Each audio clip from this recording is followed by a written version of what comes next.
So ఈ patient almost ఒక 2 years నుంచి నా ఛానల్ సబ్స్క్రైబర్. సో రెగ్యులర్గా నా వీడియోస్ చూస్తూ ఉంటారు. సో బై దిస్ టైం నా రెగ్యులర్ సబ్స్క్రైబర్స్ అందరికీ హెల్దీ ఫుడ్ గురించి, నీ జాయింట్ పెయిన్ సిమ్టమ్స్ గురించి, పిఆర్పీస్ గురించి చాలా అవగాహన అనేది ఉంటుంది. తను ఈ ఎర్లీ టైంలోనే వాళ్ళ పేరెంట్స్కి నీ జాయింట్ పెయిన్స్ అవాయిడ్ చేయాలని at the age of 60s తీసుకొచ్చి నా దగ్గర ట్రీట్మెంట్ కూడా చేయించింది. They are very happy. ఒక 6 to 8 months నుంచి now she has knee joint pains. She is around 40 years.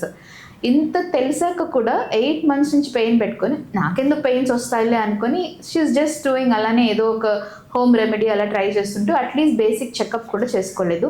When today she came to me ఎందుకు అని అడిగితే, మ్యామ్ నేను 40sలోనే ఉన్నాను కదా, నాకు ఎందుకు వస్తాయి అని షీ కుడెంట్ యాక్సెప్ట్ దట్. నాకు నీ జాయింట్ పెయిన్స్ వచ్చాయి అని యాక్సెప్టెన్స్ లేదు. నాకు ఎందుకు వచ్చింది, అసలు నాకు రాలేదు, ఏదో నార్మల్ పెయిన్లే అని అనుకున్నది. But because of her job profile కానీ చాలా ఎర్లీగా మనం స్కాన్ చేసి చూసాక ఎర్లీగా నీ జాయింట్స్ అరిగిపోవడం అనేది జరిగింది. But this is very much treatable. Grade 2, Grade 3లోనే ఉన్నారు.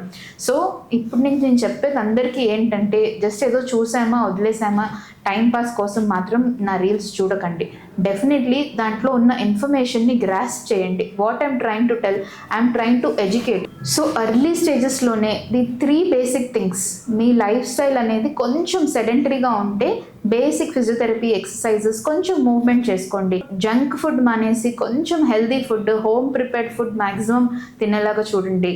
అండ్ ఎర్లీగా హెల్త్ చెకప్స్ అనేవి చేసుకోండి. Any practice to make it a habit just 21 days పడుతుంది. ఆ ఇనీషియల్ 21 days మాత్రమే మీకు కష్టంగా ఉంటుంది. తర్వాత మీకు ఎక్సర్సైజ్ చేయకపోతే ఇన్ఫ్యాక్ట్ చాలా అనీజీగా డిఫరెంట్గా ఉంటుంది. So try to include exercise in your basic daily routine and don't just neglect your early joint pains.